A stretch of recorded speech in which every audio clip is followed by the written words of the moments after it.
Oi, gente, tudo bom? Tudo certinho? Aí, aqui, graças a Deus, está tudo indo bem, tudo como Deus quer, o sustento da minha vida e pela palavra de Deus. E é ela que eu quero compartilhar com vocês um pouquinho nesse momento, tá? Mais uma vez, Deus tocou meu coração e me fez ter noção dessa leitura, ter consciência da minha situação, mais perto da realidade das coisas. Difícil é, mas não estou aqui para lamentar em absoluto. Estou lamentando nada, nada está me faltando, nunca me faltou, nem nunca vai me faltar. Tenho certeza absoluta. Nada me faltará, porque o Senhor é o meu pastor. Entenderam? Então, eu gostaria de ler com vocês sobre a redução. Não sei se vocês já ouviram falar, vocês que eu digo assim, falo de um modo geral. Alguns sim, eu sei que sim, mas outros não. Sobre a ressurreição de Lázaro. Lázaro que eu estou me referindo aqui não é Lázaro, um mendigo. Porque houve uma passagem do mendigo e Lázaro, né? Outro tipo, eu não vou citar aqui porque não é essa que eu quero comentar. Eu quero comentar sobre Lázaro de Betânia, localidade de Betânia, que tinha duas irmãs, uma era Marta, outra era Maria, e ele era muito, muito amigo de Jesus, amigo irmão, assim mesmo, chegado demais, demais, demais, demais. Então, Lázaro veio adoecer, adoeceu gravemente, e logo as irmãs mandaram chamar Jesus onde ele estava num lugar distante, né? E aí as irmãs mandaram dizer para ele, e ele virou, falou para quem foi levar o recado. Esta enfermidade não é para a morte, mas para a glória de Deus, para que o Filho de Deus seja glorificado por ela. Jesus amava Marta, amava Maria e amava o seu irmão.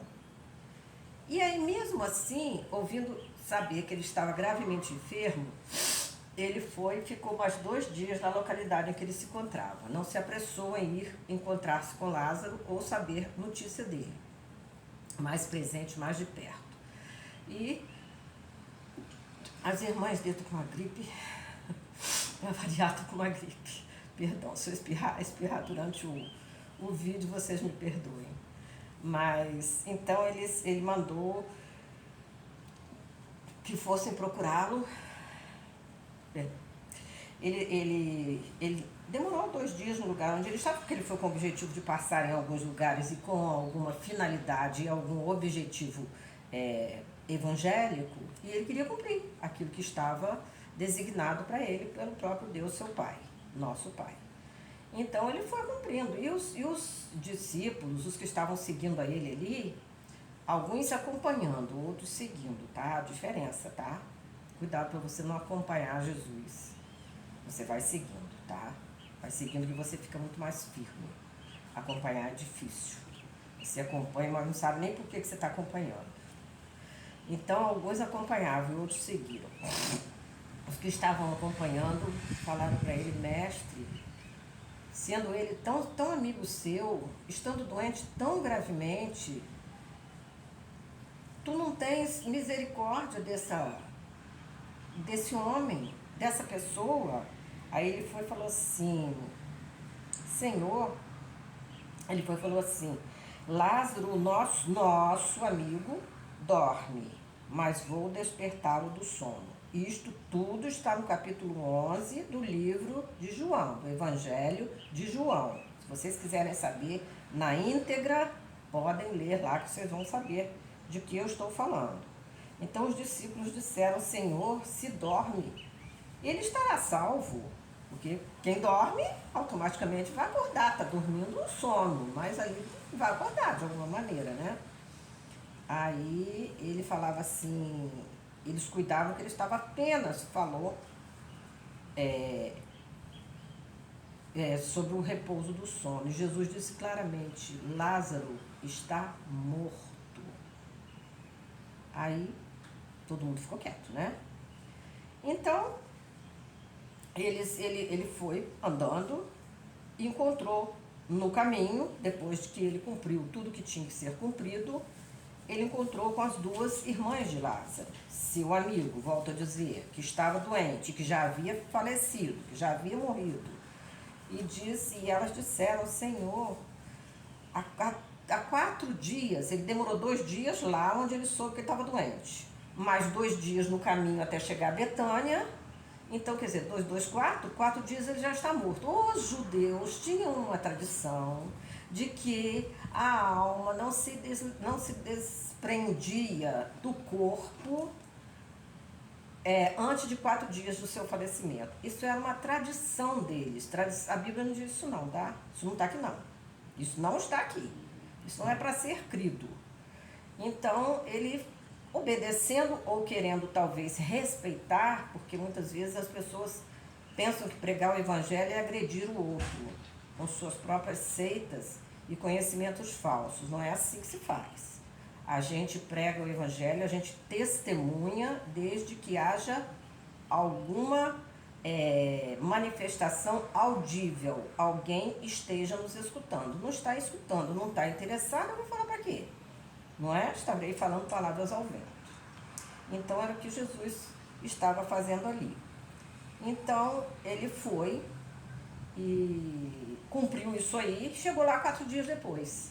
Aí as irmãs disseram: Senhor, não adianta chegar até o túmulo dele porque ele já cheira mal, ele é já de 4 dias. Aí ele foi até o túmulo, chorou antes. Chorou por causa de quê? Muitos acreditam, eu não consigo crer e nem interpretar dessa forma, que ele chorou porque ele era um amigo dele, mas ele já sabia. Há dias ele já sabia que ele estava morto, há dias ele já sabia que ele estava doente, há dias ele já sabia que ele ia fazer isso, que ele ia passar por tudo isso. Há dias ele sabia que as irmãs não estavam bem por causa do falecimento do seu irmão. Então eu acho que ele chorou ali por causa da incredulidade do povo. O povo não sabia quem era ele, Jesus. Não sabia quem era Jesus. E não acreditava no que ele poderia fazer ali. Ele fez o impossível. Ele ressuscitou a Lázaro. Mas, antes disso, aí os que estavam juntos, vendo Jesus chorar e tudo, aí falou: vocês estão vendo como ele amava Lázaro e tal? Aí Jesus foi, movendo-se outra vez em si mesmo, ele andando mais um pouquinho, ele chegou, abriu foi ao sepulcro, era uma caverna, tinha uma pedra posta sobre ela, e Jesus disse: tirai a pedra. Marta, irmã do defunto, disse-lhe: Senhor, já cheira mal, porque já é de 4 dias. Disse-lhe Jesus: não te hei dito que se creres verás a glória de Deus? A morte de Lázaro não foi para decepção, mas para que o povo glorificasse mais o nome de Deus, vendo Jesus realizar mais um milagre na presença deles. Eles tinham visto vários, esse era mais um milagre. E esse povo não queria acreditar. E esse povo estava duro nos seus corações. E esse povo não estava querendo seguir, apenas queria acompanhar, mas não queria estar junto. Porque se você está seguindo, você vai estar ali junto com ele, você vai saber quantos passos ele já deu. Você, quando segue alguma pista, você faz o quê? Você olha as pegadas, né? Você olha o caminho, você vê um GPS, você vê o quê? Você vê as linhas traçadas, você vai seguir aquilo ali. Então você ali, para Jesus, você tem que seguir dessa forma, como se ele fosse o seu GPS. O modo de você caminhar, o modo de você sentir e ouvir suas palavras, o modo de você se conformar com a presença dele em sua vida através do Espírito Santo. O modo de como você analisa as suas palavras na revelação de Deus e do Santo Espírito de Deus. Então, você tem que seguir e caminhar tirando as pedras do seu caminho. Por que Jesus não tirou a pedra? Porque cabia a eles que estavam ali tirar essa pedra. Cabe a você tirar a pedra da sua vida. Cabe a você tirar a incredulidade do seu coração. Cabe a você tomar uma decisão de aceitar a Jesus em sua vida, em seu coração, e viver uma vida unida com Ele, viver uma vida preparada para toda à eternidade. É muito gratificante para nós quando nós perdemos uma pessoa na família e a gente ouve a pessoa antes de morrer dizendo assim: estou indo para o meu Cristo. Isso é maravilhoso, isso é maravilhoso, isso é confortante demais, é muito confortante. Estou indo para o meu... Quer lugar melhor? Estou indo para o meu Cristo. Então a gente fica sabendo para onde a pessoa foi e com quem ela está. E se eu sei para onde a pessoa foi e com quem ela está, vou me preocupar com o quê? Está no melhor lugar que pode existir. Porque o corpo, a alma, ela é independente do seu corpo. Seu corpo sem a sua alma, ele se torna imóvel. A sua alma, junto com o seu corpo, faz a mobilidade, faz o seu raciocínio, faz as suas atitudes, faz você entender que tem que tomar uma decisão na sua vida, faz você se transformar. Há muitas vezes a gente vê, às vezes na igreja, a gente olha na igreja, uma criança se decidiu, essa criança tem uns 8 anos, 5, 6 anos, muitas vezes 5, 6 anos. O bichinho vai lá na frente e eu quero esse Jesus, eu quero esse Jesus para mim. Pais, não proíbam, não proíbam. Ele está removendo a pedra. Ele está removendo a pedra. Que a pedra lá na frente pode ser um obstáculo na sua vida. Essa pedra vai ser tropeço na vida dele. Essa pedra vai ser um mal-estar que vai causar na família. Deixa ele tomar a decisão dele. Ele quer, deixa, não proíba, não faça com que isso não aconteça. Não, não, não. Nós não temos essa autoridade na nossa vida de fazer isso com os nossos familiares, com os nossos pequeninos. Deixem que as crianças venham a Cristo, entendeu? Porque de Cristo sai toda e qualquer beneficência que este mundo possa oferecer. Porque o mundo não oferece isso. O mundo não oferece nada de bom para o ser humano. O mundo não oferece nada que possa lhe dar retorno seguro e firme, a não ser a palavra de Deus. Deixe que essa criança remova a pedra. Deixe que esse adolescente remova a pedra da sua vida. O adolescente muitas vezes quer tomar uma decisão por Cristo. E chega em casa, fala com os pais: eu aceitei Jesus, eu agora quero participar da igreja tal, mas para isso eu tenho que me batizar naquela igreja. Mas fulano, você já foi batizado. Quando você nasceu, nós batizamos você. Eu e seu pai já batizamos você. Batizaram? Não sei não me lembro não. Quem que decidiu me batizar? Fui eu? Não, não foi você, mas fomos nós. E quem que pode decidir pela vida espiritual de outro? Eu não posso decidir pela vida espiritual, nem dos meus próprios filhos. Eu não posso. Eu apenas posso decidir pela minha vida espiritual com o meu Deus. Uma vida santa, uma vida pura, uma vida em Cristo. Isso eu posso fazer. Mas eu decidir tirar a pedra da vida de um filho, tirar a pedra do caminho, não. O que eu tenho que fazer, eu vou fazer. O que precisa ser feito por mim, eu vou fazer. Então, tire a pedra do seu caminho. Como Jesus falou, quando chegou à beira do sepulcro, os sepulcros naquela época, né? Ali entre os judeus, era assim, tipo uma caverna, não sei, alguma coisa assim, que eles rolavam uma pedra, colocavam o corpo lá dentro, deitado em alguma coisa feita de... Acho que nem isso era feito, acho que era no próprio chão, forravam um lençol, depois cobria o corpo com lençol, todo o corpo coberto com lençol, colocavam uma toalha no rosto e saíam. E ali removiam uma pedra, fechavam aquele túmulo e todo mundo se distanciava. Acabou, está enterrado, acabou, ali vai ser consumido, não é? Pelo tempo. Mas Jesus falou ao povo que precisava ser removida a pedra para que ele chamasse Lázaro. Porque Lázaro de lá de dentro, ressuscitado pelo poder de Cristo, pelo poder de Deus, ele poderia sim vir e remover a pedra e sair. Mas Jesus não queria assim. Jesus queria que o povo removesse a pedra, que eles fizessem a parte deles. Então, vamos pensar mais na nossa vida espiritual, vamos pensar mais no nosso dia a dia, vamos pensar mais nas nossas atitudes, vamos pensar mais no nosso momento só com Deus, tá?